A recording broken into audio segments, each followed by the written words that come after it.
کتنا ان تمام چیزوں کے اندر یہ مسئلہ جو ہے وہ اتنا سادہ سا نہیں،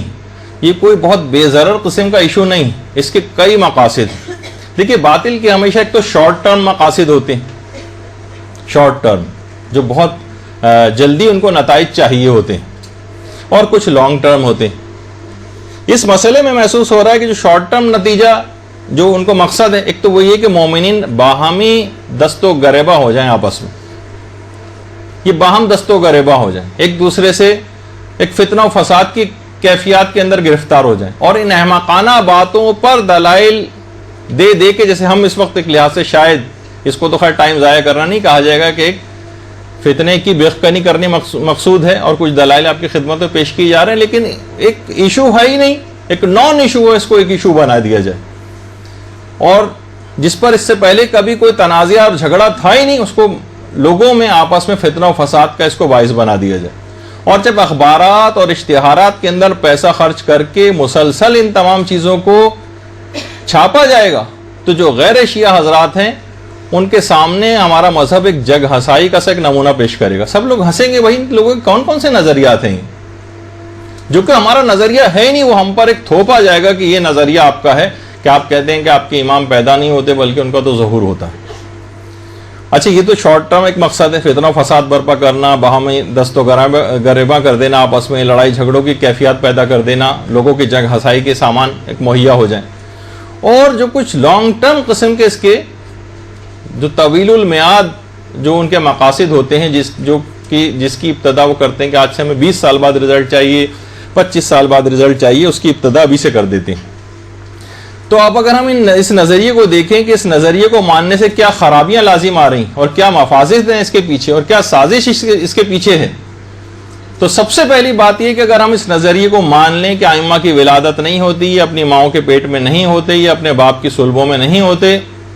تو سب سے بڑا مسئلہ ایک یہ پیش آئے گا کہ آپ کو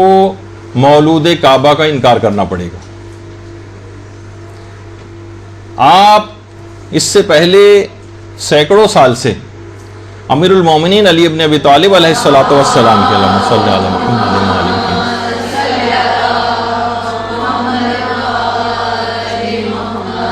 ان کی جو فضیلت ہے، ان کی جو خصوصیت ہے، جس میں کوئی دوسرا شریک نہیں،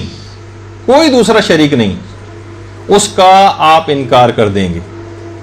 اور جس خصوصیت اور فضیلت نے سینکڑوں سال سے اور 1400 سال سے بلکہ شیعت کا فخر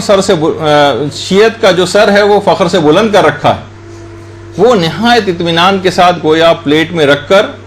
اور اپنے سر کو جھکا کر اپنے اس نظریے سے دستبردار ہونے کا اعلان کرتے ہیں۔ اگر آپ اس نظریے کو مان لیں، سینکڑوں سال سے علماء جس چیز کو ثابت کرتے آئے ہیں، آپ نے کتنی آرام سے اس کو جو ہے اس سے دستبردار ہو گئے، اور کیا ہے خود ساختہ ایک انحرافی نظریہ پیدا کر کے، اور ان تمام احادیث صریحہ کا بھی آپ کو انکار کرنا پڑے گا جس میں ولادت امیر المومنین کی پوری تفصیل بیان ہوئی۔ ان تمام روایات، اس نظریے کو ماننے کا نتیجہ ہے کہ آپ مولود کعبہ کے ساتھ ساتھ ان تمام روایات کا انکار کر دیں جو اس سلسلے میں وارد ہوئیں۔ شیخ طوسی نے اعمالی میں امیر المومنین کی جو کیفیت ولادت بیان کی ہے، جو روایت بیان کی ہے، شیخ طوسی نے اپنی اعمالی میں کہ حضرت فاطمہ بنت اسد سلام اللہ علیہا، اللہم صلی علی محمد وعلی محمد،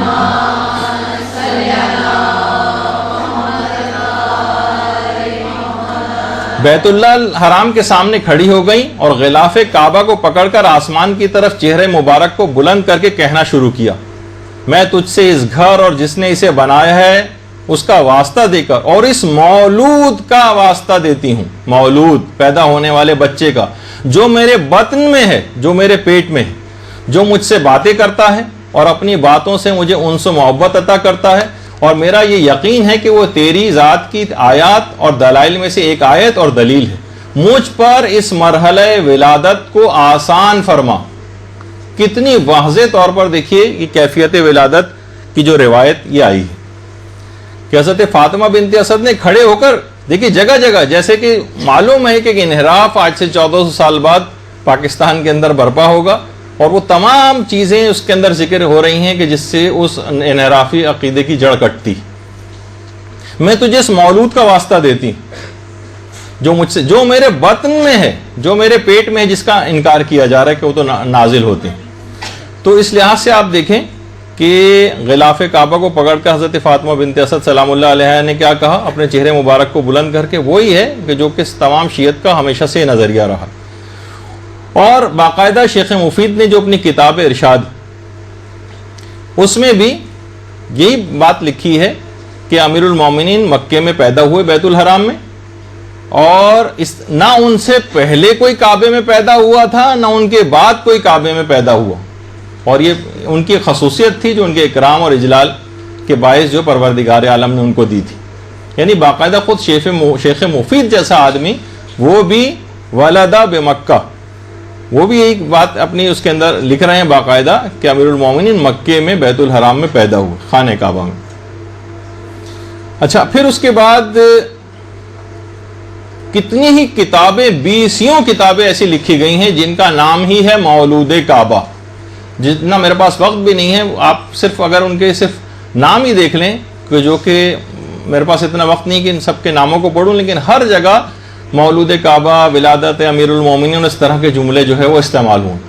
کم سے کم 20 کتابوں کے نام تو اس وقت آپ کے سامنے ہیں، اور پتہ نہیں اور کتنی کتابیں ہوں گی۔ تو یہ سارے عالم کیا معاذ اللہ بے وقوف تھے، جاہل تھے، معاذ اللہ ان کو معلوم نہیں تھا کہ ان کی تو ولادت جو ہے وہ ہوتی ہے، ولادت نہیں ہوتی، ان کا تو نزول یا ظہور ہوا کرتا ہے۔ تو یہ تمام باتیں ایسی ہیں کہ اس کو سمجھنا چاہیے کہ اس کے پیچھے کیا سازش ہے۔ تو ایک تو چیز یہ ہوئی، اور خود ہمارا ہی صرف یہ نظریہ نہیں ہے، بلکہ ہمارے جو غیر شیعہ برادران ہیں ان کی خود حاکم نیشا پوری جو ہیں، انہوں نے اپنی کتاب جو مستدرک لکھی ہے اس میں تو کہا ہے کہ روایات متواترہ سے یہ بات ثابت ہے کہ امیر المومنین علی ابن ابی طالب فاطمہ بنت اسد کے، اللہم صلی علی محمد و علی محمد، فاطمہ بنت اسد کے بطن مبارک سے خانہ کعبہ کے اندر پیدا ہوئے۔ سب مسلمانوں کا بھی یہی نظریہ ہے، یعنی صرف اس کے اندر فقط آپ ہی کا نہیں بلکہ سب کا۔ اس کے علاوہ شاہ ولی اللہ محدث دہلوی نے اپنی کتاب ازالۃ الخفا میں باقاعدہ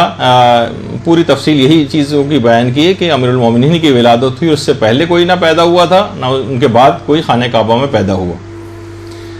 تو پہلا اگر ہم اس نظریے کو مان لیں تو سب سے پہلی چیز آپ کو امیر المومنین کی ولادت کا انکار کرنا پڑے گا۔ 1400 سال سے جس کو آپ ثابت کرتے آئے ہیں، لوگوں کے سامنے ہو جائے گا، دیکھا ہم تو پہلے ہی کہہ رہے تھے کہ یہ نظریہ غلط ہے، جب وہ پیدا ہی نہیں ہوئے، ٹھیک ہے نازل ہوئے، ظہور ہوئے، وہ ایک الگ وہ چیز ہے، لیکن جس ولادت کے اوپر آپ ثابت کرتے آئے تھے اور دلائل دیتے آئے تھے وہ سارے عبث اور بیکار ہو جائیں گے، اور اس علمی بات پہ جو آپ کو ہمیشہ سے فتح کا باعث تھی، اس کو شکست میں آپ تبدیل کر لیں گے۔ اچھا، یہ تو پہلی خرابی ہوئی۔ دوسری اس نظریے کی خرابی یہ ہے کہ ابھی آپ نے ولادت کا انکار کیا ہے، کل آپ شہادت کا انکار کریں گے۔ یہ تمام افراد کہ جو آج ولادت کا انکار کر رہے ہیں، یہ کل شہادتوں کا بھی انکار کریں گے کہ یہ کیسے ممکن ہے، اور ضروری نہیں ہے کہ یہ ابھی فوراً ہو، 5 سال 10 سال، دیکھیے ابھی 2-3 سال پہلے تک نہیں تھا اور اچانک سے یہ نظریہ زور پکڑ گیا، تو زیادہ عرصہ نہیں لگے گا کہ اس کا بھی انکار ہو جائے گا کہ کیسے ممکن ہے کہ خاکی شخص جو ہے وہ نور کو جو ہے وہ قتل کر دے، یہ ممکن ہی نہیں ہو سکتا، یہ اتنی پاورز کے مالک تھے کہ ان کو مارا ہی نہیں جا سکتا، یہ ممکن ہی نہیں ہے۔ جس طرح یہ پہلے پیدا نہیں ہوئے تھے بلکہ ان کا ظہور یا نزول ہوا تھا، تو اسی طریقے سے اب بھی یہ مرے نہیں ہیں، نہ شہید ہوئے ہیں، بلکہ ان کا صعود ہو گیا ہے، یہ آسمانوں کی طرف حضرت عیسیٰ کی طرح سے اٹھا لیے گئے۔ اچھا، جب یہ نظریہ بنے گا کہ ان کی شہادتیں بھی نہیں ہوئیں، دیکھیے ابھی آپ کو لگ رہا ہے کہ ارے یہ کیسا ممکن، نہیں، اس کا نتیجہ یہ نکلے گا جب ان کی شہادتیں نہیں ہوئی تو اس کا معنی یہ ہے کہ جو مشاہد مشرفہ ہیں، اس کا مطلب یہاں پہ کوئی دفن بھی نہیں، ان کی اہمیت بھی ختم ہو گئی، نہ کربلا میں کوئی اس زمین میں دفن ہے، نہ نجف میں اس زمین میں کوئی دفن ہے، نہ مشہد میں کوئی دفن ہے، معاذ اللہ۔ پچھلی دفعہ بھی ہم نے ذکر کیا تھا کہ جناب اگر یہ نظریہ بنا لیں گے تو اس کا مطلب ہے کچھ دنوں بعد یہ لوگ یہ بھی کہیں گے کہ نہیں، امام حسین قتل بھی نہیں ہوئے،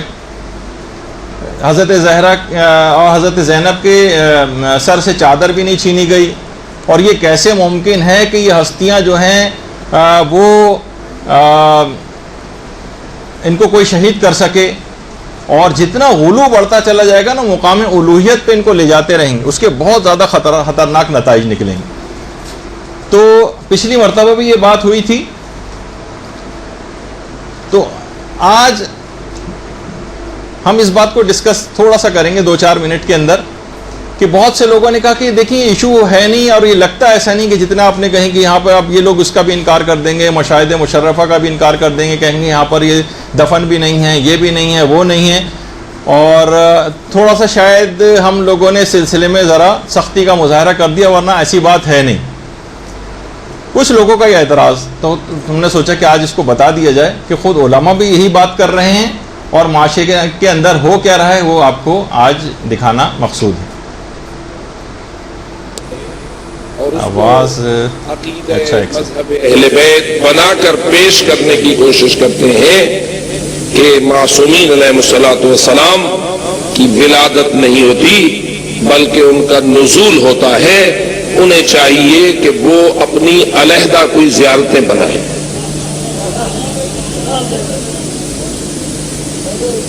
وہ اس مکتب اہل بیت کے ہاں جو خزانے زیارتوں، دعاؤں اور ان چیزوں کے موجود ہیں، جو قرآن ان کا ہے، جو حدیثیں ان کی ہیں، جو زیارتیں ان کی ہیں، جو دعائیں ان کی ہیں، جو خزانے ان کے پاس ہیں، جو لے کے حضرت رسول اکرم سے امام حسن عسکری و امام زمان علیہ الصلوۃ والسلام تک اس خاندان سے جو تحفے ہمیں ملے ہیں وہ تو انہیں قبول نہیں ہے. جائیں یہ اپنا کوئی علیحدہ دھرم بنائے، ورنہ کون ہے کہ جو یہ نہیں جانتا ہے کہ فقط زیارت بارش میں نہیں بلکہ جو بھی آپ کوئی زیارت اٹھائیں گے تو ہر طرف سے آپ کو ہر امام کے بارے میں یہ جملہ ملے گا کہ اشہد انک کنت نورا فی الاصلاب الشامخہ والارحام المطہرہ. تو زیارت امام حسین پڑھے گا تجھے یہ کہنا پڑے گا، تو زیارت امیر المومنین پڑھے گا تجھے یہ کہنا پڑے گا، تو زیارت حضرت زہرا پڑھے گا تجھے یہ کہنا پڑے گا، تو زیارت حضرت رسول اکرم پڑھے گا تجھے یہ ماننا پڑے گا، تو زیارت امام حسن مجتبیٰ پڑھے گا، امام حسین کی زیارت، امام زین العابدین کی زیارت پڑھسو یا نہ پڑھسو، زیارت ویسو یا نہ ویسو، ادھر ہی بیٹھے رہو. یہ کل انکار کر دیں گے کہ یہ قبریں بھی معصومین کی نہیں ہیں. جب یہ اپنے غلو کے عروج کی طرف جائیں گے اور جب یہ اپنی من گھڑت کہانیوں کو اور زیادہ بلند کریں گے تو یہ بھی کہیں گے کیسے ہو سکتا ہے کہ امام مٹی میں دفن ہو.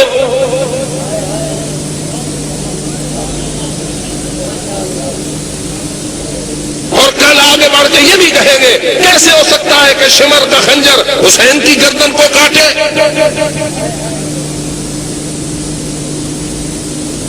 ہم دیکھ رہے ہیں ان کی گستاخیوں کے آغاز کو، اور دور بھی نگاہیں یہ دیکھ رہی ہیں کہ بالآخر ان کا وہی حال ہوگا کہ جو مکے کے مشرکین کا ہوا تھا. اچھا، اب لوگ ہو سکتا ہے کہ یہ کہیں کہ بھئی یہ ایسا ہو کہاں رہا ہے، تو یہ ہو چکا ہے اور یہ مسلسل یہ نظریات پھیل رہے ہیں. کربلا معصوم کی پوشیدہ تدبیر کی انتہا کا نام ہے. جہاں اگر اللہ تشک کی آواز ہے تو درد دینے کے لیے اور جناب زینب کے سر سے چادر اتار سکتے. تو اب دیکھیے کہ یہ ابھی آہستہ آہستہ کہہ رہے ہیں کہ ممکن ہی نہیں ہے کہ ان کے ساتھ یہ مظالم ہوئے ہوں. کون ان کے سر سے مثلا چادر اتار سکتا ہے؟ اچھا، وہ جو ثانی زہرا، وہ جو علی کا لہجہ ہے، وہ جو پاک بطول ساڑی ہے، وہ جو ام الکتاب ہے. اچھا، ام الکتاب آپ کو پتہ ہے کہ اس کی بہت ساری تعبیرات ہیں، اس میں ایک تو یہی ہے کہ قرآن کو ام الکتاب کہا گیا، لیکن یہ کہہ رہا ہے کہ نہیں، حضرت زینب سلام اللہ علیہ وہ ام الکتاب ہے. خیر، اور خود ایک ایسی امامت مطلقہ، آپ کہا ہے کہ حضرت زینب ایک امامت مطلقہ ہے، یعنی ان کے پاس بھی امامت ہے. یہ غلط ہے اور انحرافی عقائد ہے. یہ جہاں جب کوئی امام بولتا ہے تو دوسرا امام خاموش ہوتا ہے. یہ مالک کا راز ہے. اگر علی بولیں گے تو حسن خاموش رہیں گے، اگر حسن بولیں گے تو حسین خاموش رہیں گے، اگر حسین بولیں گے تو سید سجاد خاموش رہیں گے. یہ کیا بات ہے کہ جب جناب زینب خطبہ دیتی ہے تو بھی سید سجاد لگتا ہے خاموش. یعنی اگر وہ خاموش ہے تو اس کے معنی کہ ان کے پاس امامت ہے، یہ ثابت کرنا چاہ رہا ہے. ورنہ کتنے ایسے مواقع ایسے آئے ہیں کہ مثلا صاصہ ابن سوحان کے متعلق ملتا ہے کہ امیر المومنین جیسا شخص جو کہ فصاحت و بلاغت میں اتنا ہوتا کہ فرمائش کر کے صاصہ ابن سوحان سے کہتے تھے کہ وہ کچھ کلام کرو، اپنی فصاحت سناؤ. تو اس وقت امیر المومنین خاموشی سے سنتے تھے. تو کیا ہم ساسا ابن سوحان کو یہ کہیں گے کہ ان کے پاس امامت آ گئی کہ امام خاموش ہے اس وقت؟ یہ معنی اور مفہوم میں مراد نہیں. لیکن اب آگے سنیے. مجھے بتانا ہے کہ یہ رسول پاک کا ضرور ہے, یہ امور کتاب ہے, اس کی جرات ہے, تو اس بات کو لوگ کیوں نہیں تسلیم کر رہے ہیں کہ جب جیسس کرائسٹ کے لیے کہتے ہیں کہ صلیب پر حضرت عیسیٰ نہیں تھے, ان کی شبیہ تھی, تو پوری سمجھ میں آتی بات. کربلا میں کسی نے مولا حسین کو صفا نہیں کیا ہے, اس کی شبیہ کو. کربلا میں کسی نے مولا حسین کو صفا نہیں کیا ہے, اس کی شبیہ کو. کربلا میں کسی نے مولا حسین کو صفا نہیں کیا ہے, اس کی شبیہ کو. کربلا میں مولا حسین صفا نہیں ہوئے, امام حسین کی شبیہ صفا ہوئی. کسی کی ضرورت ہے جو موت اور خیرات کے خالق کو ذبح کر وہ شبیہ اتنی طاقتور تھی حسین کی, اللہ اکبر, وہ شبیہ اتنی طاقتور تھی کہ موقع کے جگہ پر قرآن کی تلاوت کر رہی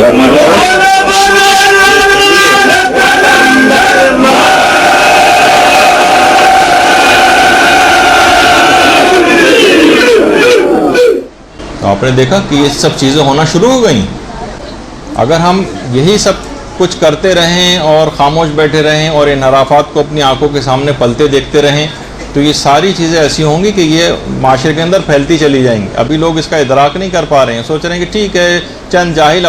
یہ بات یاد رکھ لیں کہ جاہلوں کی زبان پر تو یہ چیزیں ہیں, لیکن یہ سارے کے سارے افراد جو سازشیں تیار کریں خود انتہائی شاطر پڑھے لکھے افراد ہیں جو یہ سازشیں تیار کر رہے ہیں, ورنہ جاہلوں کے پاس دلائل وغیرہ نہیں ہوتے. تو اچھا آپ بھی حیران ہوں گی کہ یہ کیسے نظریہ کیسے ممکن ہے. دیکھیے بالکل اس لحاظ سے یہ نظریہ پھیلنا چند سالوں کے اندر ممکن ہے کہ 10-15 سال ہو سکتا ہے لگ جائیں, لیکن جب کروڑوں ڈالر استعمال ہو رہے ہوں گے اس کام کے لیے تو کوئی تعجب خیز بات نہیں. اور دو نسلیں جب گزر جائیں گی تو ہو سکتا ہے کہ یہ نظریہ راسخ بھی ہو جائے. تو تھوڑے عرصے کے اندر آپ نے دیکھا کہ اس میں اتنی تبدیلی آ گئی. دیکھیے سب سے پہلی بات یہ کہ اس قسم کی باتیں زیادہ تر ملنگ قسم کے افراد نے پھیلائی ہیں. شیعت جو ہے یہ کوئی ملنگوں کا معذلہ مذہب نہیں, ملنگوں کا مذہب یعنی ہر فاسق و فاجر و بدکار و بے نمازی اور جاہل شخص جو ہے وہ, اس کو بند کر دیجئے ورنہ اس کی آواز متاثر ہو, وہ اس کے اندر جو ہے وہ بولنا شروع کر دے اور اپنے نظریات کا جو ہے وہ اظہار کرنا شروع کر دے, یہ بالکل غلط بات ہے. باقاعدہ آپ کو پتہ ہے کہ شام میں اب تو خیر زیارتوں پہ جانا ممکن نہیں رہا وہاں کے حالات کی وجہ سے, لیکن کچھ ہی عرصے پہلے تک باقاعدہ ملنگوں کے چارٹرڈ پلین یہاں سے بھر کے جا رہے تھے اور وہاں جا کے بہت سی خرافات چیزیں بھی پھیلا رہے تھے. جو خود شام میں جو قبرستان باب الصغیر ہے جہاں کہ حضرت فضہ کی اور بلال حبشی کی قبر وغیرہ بھی ہے, تو وہاں پر بھی یہ تمام افراد جو ہیں آپ حیران ہوں گے کچھ ایسے انحرافات ہیں جو آہستہ آہستہ پنپتے ہیں. یہ افراد بلال حبشی کی قبر پہ نہیں جاتے, یعنی ایک نیا فتنہ اور ایک نظریہ جو ہے پیدا ہو گیا. اس کے پیچھے کیا باتیں ہیں وہ خیر ایک الگ ہے. بلال حبشی کی قبر مبارک شام میں. اللہم صلی علی محمد.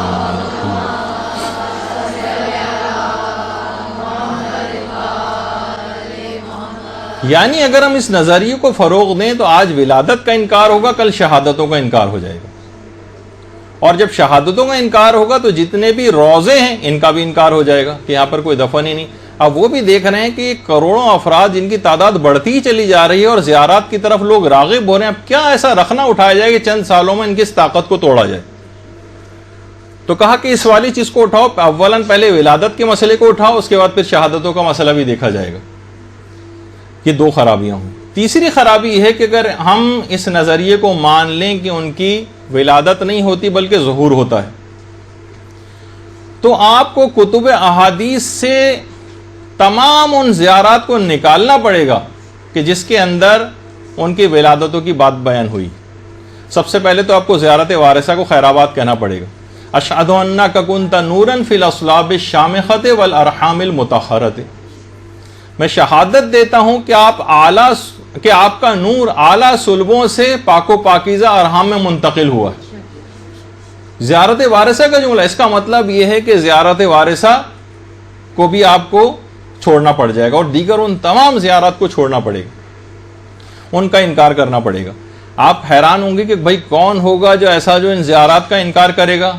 آپ اس کے لیے 10 سال مزید گزرنے بھی ضروری نہیں، اس کا تو آغاز ہو چکا، کتابیں لکھی جا رہی ہیں باقاعدہ، اور معاذ اللہ ایسے ایسے جملے اس کے اندر استعمال کی جا رہے ہیں کہ یہ جو زیارات ہیں یہ کہیں سے پڑھی ہوئی ملی ہیں، ان کی کوئی اوتھینٹسٹی وغیرہ نہیں،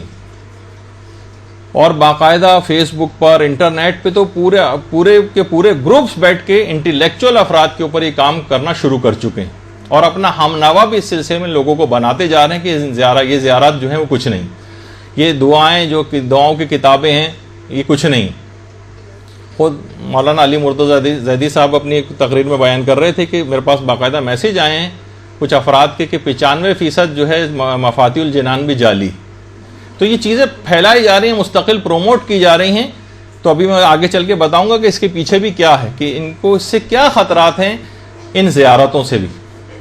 تو اگر ہم اس نظریے کو مان لیں تو ہمیں ان تمام زیارات کو بھی نکالنا پڑے گا، اور نہ صرف ان زیارات کو نکالنا پڑے گا جس میں ائمہ کی ولادت اور صلبوں کا تذکرہ ہے، بلکہ ان تمام دعاؤں کو بھی نکالنا پڑے گا جو مفاتیح کے اندر ہیں، جس کے اندر یہ باتیں بیان ہوئیں۔ یہ مفاتیح الجنان ہے ماہ رجب کے اعمال کے اندر آپ دیکھیں گی، جس کے اندر ہے کہ شیخ نے روایت کی، یہاں پر شیخ سے مراد شیخ کفمی، انہوں نے روایت کی کہ رجب کے دنوں میں یہ دعا پڑھنے کی تاکید آئی، یہ دعا صادر ہوئی، اللہم انی اسألک بالمولودین فی رجب محمد ابن علی الثانی وابنہ علی ابن محمد المنتجب۔ اے معبود، میں ماہ رجب میں تولد ہونے والے، ان پیدا ہونے والے 2 مولودوں کے واسطے سے تجھ سے سوال کرتا ہوں۔ اس کے اندر بھی پھر پیدائش کا تذکرہ آ گیا، میں ان پیدا ہونے والے جو امام محمد تقی اور امام علی نقی علیہ السلام کے لیے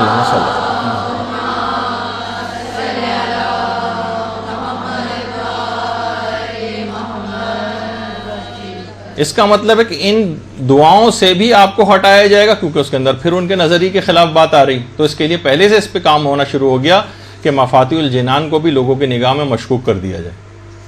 کہ اس کے اندر معاذ اللہ جعلی ٹائپ کی چیزیں۔ اچھا، اسی طرح سے، اور صرف یہ مفاتیح میں نہیں ہے یہ والی دعا، بلکہ یہ بحار الانوار کی جلد نمبر 46 میں بھی ہے، اللہم انی اسألک بالمولودین فی رجب۔ اس رجب کے مہینے میں 2 مولودوں کا واسطہ دے کے تجھ سے سوال کرتا ہوں، اس کا بھی انکار کرنا پڑے گا۔ پھر بہار اور ان کی تمام اس قسم کی حدیثوں کو بھی آپ سے کہا جائے گا کہ یہ بھی سب صحیح نہیں ہے اور ان کو بھی نکالا جائے اس میں سے۔ اچھا، پھر اگر اس نظریے کو مان لیں، اگلی خرابی کیا لازم آ رہی ہے؟ اگلی خرابی یہ لازم آ رہی ہے کہ جب ہم ان کی ولادت کا انکار کر رہے ہیں، پھر کچھ عرصے بعد ان کی شہادتوں کا انکار ہوگا، تو پھر یہ کہا جائے گا کہ جب یہ شہید ہی نہیں ہوئے اور اٹھا لیے گئے ہیں تو لہٰذا ان کو کسی نے شہید بھی نہیں کیا، لہٰذا خود بخود دشمنان اہل بیت جنہوں نے ان کے اوپر مظالم کی، ان کو شہادت، جس کے نتیجے میں ان کی شہادت ہوئی ہے، وہ سب بھی بری الذمہ ہو جائیں گے۔ بری الذمہ، وہ تو کہتے ہیں، ہم تو پہلے سے کہتے تھے کہ شیعہ حضرات نے یہ الزامات ان شخصیات کے اوپر لگائے ہیں، ورنہ وہ تو بری الذمہ ہیں۔ جب ان کی ولادت بھی نہیں ہوئی تو شہادت بھی نہیں ہوئی، جب شہادت نہیں ہوئی تو کسی نے ان کو شہید بھی نہیں کیا۔ اس طرح سے بہت سے ظالمین کو بھی بری الذمہ سمجھا جائے گا، اور یہ تمام افراد، آپ سوچیں گے کہ ایسے کون سے افراد ہوں گے؟ ایسے افراد بھی پیدا ہو چکے ہیں، مزید 10-15 سال کی بھی ضرورت نہیں۔ باقاعدہ پوری کتابیں اس موضوع پہ، جس میں ان ظالمین کے لیے سافٹ کارنر بہت رکھا گیا ہے، اور بعض اہل علم افراد کو خریدا بھی گیا ہے، جنہوں نے پوری توانائی اور طاقت اور تقریروں اور کتابوں کے اندر اس بات پہ صرف کر رہے ہیں کہ جو الزام لگایا جاتا ہے کہ حضرت زہرا کو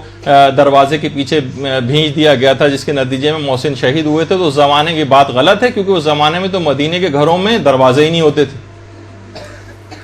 باقاعدہ یہ سب چیزیں کہ تمام ظالمین بھی، اور اس کے بعد مدینے کے گھروں میں تو بھائی دروازے ہی نہیں ہوتے تھے۔ جب دروازے ہی نہیں ہوتے تھے تو اس کا مطلب ہے کہ یہ روایت صحیح نہیں ہے، اور اس لحاظ سے ان دشمنان اہل بیت کے لیے ایک سافٹ کارنر کو جو ہے وہ ظاہر کیا گیا، اور یہ کتابیں چھپ بھی گئی ہیں، اس سلسلے میں کام بھی ہو رہا ہے، یہاں تک کہ اس بیہودہ بات جسے کہا جائے، اس کے لیے باقاعدہ شیخ جعفر مرتضی عاملی کو پوری کتاب لکھنا پڑ گئی، مدینے کے گھروں میں دروازے ہوتے تھے اس موضوع کے اس بات کے لیے، پوری کتاب ہمارے ایک عالم کو لکھنی پڑ گئی۔ تو یہ تمام چیزیں مستقل جو ہے وہ ہوتی چلی جا رہی ہیں۔ اور سافٹ کارنر جو یہ ظالمین کے لیے پیدا ہو رہا ہے، جس کے لیے سب گراؤنڈ بنایا جا رہا ہے، اس میں یہ بات بھی کہی جا رہی ہے کہ ان تمام زیارتوں کا انکار یوں بھی ضروری ہے کہ اس کے اندر دشمنان اہل بیت پر لعن بھی آئی، لعن. اور وہ کہتے ہیں کہ یہ تو ممکن ہی نہیں ہے. اس پہ صفوں کے صفحے اور کتابوں پہ کتابیں لکھی جا رہی ہیں کہ یہ کیسے ممکن ہے کہ اتنے خلق عظیم پر فائز یہ ہمارے معصومین یہ کسی کے لیے لعنت کریں کسی کے اوپر، یہ ممکن ہی نہیں ہے. تو لہٰذا اس وجہ سے تمام زیارات بھی جعلی ہیں کہ جس کے اندر لعنت کی گئی. اس پہ تو کام ہونا شروع ہو چکا اور کافی میرے لحاظ سے تو کام آگے بھی بڑھ چکا ہے. اس کے لیے بہت 5-10 سال والا بھی مسئلہ نہیں. ٹھیک ہے، بہت سارے وہ افراد کہ جو کہ علمی لحاظ سے زیادہ دلچسپی نہیں رکھتے ہیں، ان کو بہت سی باتیں نہیں پتہ ہیں، اور بہت غنیمت ہے کہ وہ نہیں پتہ ہے ان کو. لیکن بہرحال یہ معاشرے کے اندر یہ بہت تیز رفتاری سے اس سلسلے میں کام ہو رہا. پھر کچھ علماء یہ بھی کہتے ہیں، جس پہ بھی وقت نہیں اتنا بات کرنے کا، کہ جب آئمہ کی کوئی ولادت ہی نہیں ہوئی اور وہ کسی ارحام میں بھی نہیں تھے، بطن مادر میں بھی نہیں تھے، تو پھر وہ کہتے ہیں کہ پھر یہ نسل سعادت کہاں سے آ گئی؟ سارے آئمہ تو اس طرح سے نزول کرتے رہے، تو آپ کو نسل سعادت کا بھی انکار کرنا پڑے گا. خیر، پھر اس کے بعد یہ کہا جاتا ہے کہ جو زیارت لکھی ہوئی جو زیارات ہیں، ان کا انکار کرنا یوں بھی ضروری ہے کہ ان تمام زیارات کے اندر عقائد حقہ جو بیان کیے گئے ہیں، اور بار بار افراد دیکھا جائے تو بار بار ہمارے یہاں کتنی زیادہ مفاتیح الجنان کھلتی ہے، ہر موقع پر زیارتیں پڑھی جاتی ہیں، ہر موقع پہ زیارت پڑھی جاتی ہے. اس کے اندر عقائد حقہ بیان ہوئے جو کہ ہر قسم کے غلو اور تقصیر سے پاک، سیدھے سادے، صاف شفاف قسم کے جو عقائد ہیں وہ بیان ہوئے. تو مومن جو ہے ان زیارات کو پڑھنے کی وجہ سے ان تمام عقائد حقہ سے اٹیچ رہتا ہے. اب کیا کیا جائے؟ انہوں نے سوچا کہ کس طرح سے ان تمام زیارات کے اندر جو ایسی باتیں ہیں جو کہ ان کے عقائد جو چیزیں پھیلانا چاہتے ہیں اسے ٹکرانے والی ہیں، لہٰذا ان کو مشکوک بنایا جائے،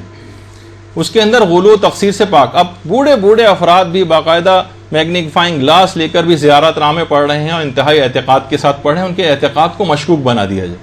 ان کو جعلی قرار دے دیا جائے. ان کو جب مشکوک بنا دیا جائے گا تو خود بخود آدمی دل سے اس کی طرف راغب نہیں ہوگا. اس کی آتھینٹسٹی نہیں ہے، یہ فلاں جگہ پہ نقل، علمی لحاظ سے بات چیت ہو علماء کے درمیان وہ ایک الگ چیز ہے. لیکن ان کے بھی جوابات دیے گئے. جب بھی آیت اللہ سیستانی سے پوچھا جاتا ہے کسی بھی زیارت کی آتھینٹسٹی، تو جواب دینے سے پہلے ایک جملہ ضرور لکھتے ہیں کہ زیارات کی جو اصل سند ہے ان کے وہ پاکیزہ مضامین ہیں جو ان زیارات کے اندر پائے جاتے ہیں. یہ پہلا جملہ ہے. اس کے بعد اس کے آتھینٹسٹی کے متعلق آگے کوئی بات کہتے ہیں. وہ پاکیزہ مضامین سے دور کرنا ہے آپ کو، وہ پاکیزہ عقائد سے دور کرنا ہے کہ جو بار بار مومن ان کو پڑھ کر اپنا جزو ایمان بناتا ہے، اپنے ایمان کو تازہ کرتا ہے، اس سے آپ کو کاٹا جائے. یہ ایک چیز ہے. اچھا، پھر اگر ہم اس نظریے کو مان لیں تو اگلی خرابی آئے گی کہ ان تمام روایات کا بھی آپ کو انکار کرنا پڑے گا کہ جس میں جیسے کہ حضرت زہرا کے متعلق ملتا ہے کہ وہ بطن مادر میں اپنی ماں سے کلام کیا کرتی تھی. اللہم صلی علی محمد و علی محمد.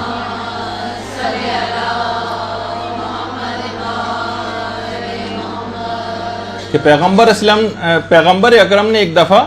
حضرت خدیجہ طاہرہ سے سوال کیا تھا کہ آپ کس سے بات کرتی ہیں؟ تو حضرت خدیجہ نے کہا تھا کہ اے پیغمبر، میں اس بچے سے گفتگو کرتی ہوں کہ جو میرے شکم میں ہے، اور وہ مجھ سے گفتگو کرتی ہے، اور میری مونس ہے، جبرائیل نے مجھے خبر دی ہے کہ وہ ایک بیٹی ہے. تو اس سے بھی جو جتنی بھی روایتیں جس میں شکم مادر میں ان تمام شخصیات کی گفتگو ہے، ان کی فضیلتوں کے اعتبار سے ان تمام فضیلتوں کا بھی انکار کرنا پڑے گا. اور اسی طریقے سے جو یہ بات ہے جو شہزادی کے متعلق کہ شکم مادر میں اپنی ماں سے کلام کرنا، یہی بات ہمارے امام زمانہ علیہ الصلوۃ والسلام کے لیے بھی آئی ہے.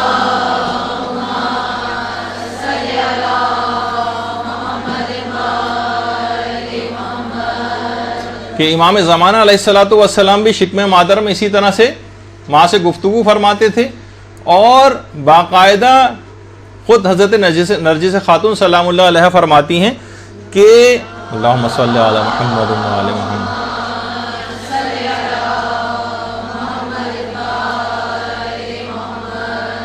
کہ مجھے اپنے شکم سے سورہ قدر کی تلاوت کی آوازیں سنائی دیتی تھیں. تو ان تمام خصوصیات اور ان تمام فضائل کی روایات کو بھی نکالنا پڑے گا. اور یہی باتیں خود حضرت عیسیٰ کے متعلق ملتی ہیں کہ وہ شکم مادر میں اپنی ماں سے کلام کرتے تھے حضرت مریم سے, اور یہی باتیں ان روایات کے اندر ملتی ہیں حضرت یحییٰ کے متعلق. تو اس کا مطلب یہ ہوا کہ ان تمام فضیلتوں کی والی روایات جس میں اس قسم کی باتیں آئی ہیں, پھر آہستہ آہستہ جب وہ نظریہ راسخ ہو جائے گا تو اس کا مطلب یہ تمام روایات غلط ہو گئی, پھر آپ کو ان کو بھی نکالنا پڑے گا. اچھا, پھر اگلی خرابی اس کے اندر, اس نظریے کے اندر یہ کہ اگر ان تمام ائمہ کی ولادتوں کو ظہور سے بدل دیا جائے تو اس کا مطلب یہ ہوگا, کیونکہ آپ اتنا لفظ سن لیں گے ہر دفعہ ائمہ کی ولادتیں آئیں گی, انہوں نے ظہور, ان کا ظہور, ان کا ظہور, ان کا ظہور, تو امام زمانہ علیہ السلام کے ظہور کی خصوصیت ختم ہو جائے گی. امام زمانہ علیہ السلام جو آپ کہتی ہیں ظہور کے لیے تیاری کرو, ظہور کا ایک لفظ امام سے الگ سے خصوصیت رکھتا ہے. اس کے معنی یہ ہوئے کہ جب ہر وقت آپ ظہور ظہور ظہور اتنا لفظ سن لیں گی, آپ کی زبانوں پہ اتنا زیادہ چڑھ جائے گا, تو پھر امام زمانہ کے ظہور کے حوالے سے جو بات ہے وہ لوگوں کے لیے ایک عام سی بات بن جائے گی, اس کی خصوصیت ختم ہو جائے گی. تو یہ تمام اس کے پس پردہ جو ہے اس کے کچھ سازشیں پنپ رہی ہیں, ان کو سمجھنے کی ضرورت ہے, اور یہ بہت رائٹ ٹائم ہے کہ اس کو فوری طور پر روکا جائے. جہاں کہیں آپ کے لیے ممکن ہو ان تمام چیزوں کا ذکر کریں, ورنہ یہ فتنے آہستہ آہستہ پھیل کر اسی انداز سے, آپ نے دیکھیں بہت سارے فتنے ایسے ہیں جن کو اولاً بہت ابتدا میں بند نہیں باندھا گیا ہو تو وہ ایک تناور درخت بن گئے. اب جو صحیح عقیدے والے ہیں بعض اوقات وہ ڈیفینسو پوزیشن کے اندر چلے گئے. تو آپ نے دیکھا کہ یہ ایک ایسی چیز تھی کہ جس پہ سمجھے ایک لحاظ سے ایک ایمرجنسی اسٹیٹ, جو خاتون جن کا میرے پاس فون آیا تھا انہوں نے اتنی زیادہ اس سلسلے میں کہا کہ اس پہ ضرور گفتگو کی جائے. ایسے ان کے بیڈ ایکسپیرینسز اس سلسلے میں ہوئے ہیں کہ الگ سے ان کو جو ہے سلسلے میں ریکویسٹ یا آرڈر کرنا پڑ گیا مجھے. تو بہرحال, تو ایک تو یہ موضوع اپنی جگہ مکمل, اس کے اندر بہت ابھی گنجائش تھی, اس کے اندر بہت روایات, آپ خود اب کتب احادیث کھنگالیں گی تو آپ کو بہت زیادہ اور چیزیں بھی مل جائیں گی, لیکن ابھی کیونکہ اتنا وقت نہیں ہے ہمیں اور موضوعات کو بھی کور کرنا ہے. برحمتك يا أرحم الراحمين وصلى الله على محمد وآله